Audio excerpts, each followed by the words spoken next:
কেন বলে ভালো লোক? কাশ্মীর, উত্তর প্রদেশ, বিহার, মধ্যপ্রদেশ, রাজস্থান, মহারাষ্ট্র, কর্ণাটকা, তামিলনাড়ু, কেরালা, পশ্চিম বাঙ্গাল, আসাম, যে কোনো রাজ্যে যে কোনো সংখ্যালঘুর উপরে কোনো অত্যাচার হয়, ওই লোকটাকে আমরা দেখতে পাই যে পার্লামেন্টে ওর হয়ে কথা বলেন। সেটাই তো ভাই। কিন্তু 70 বছর ধরে আমরা যে বিভিন্ন দলকে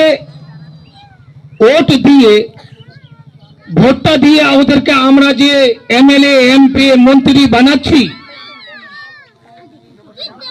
আজকে কোনো সংখ্যালঘুর উপর, কোনো মুসলমানের উপর কোনো সময় ট্রেনে, কোনো সময় কোথাও মুসলমানকে বাদে বাদে মুসলমানের নামে শুধু মুসলমান হওয়ার কারণে পিটিয়ে পিটিয়ে মারে দেওয়া হচ্ছে। কোন দল কি এইগুলা দিয়ে আওয়াজ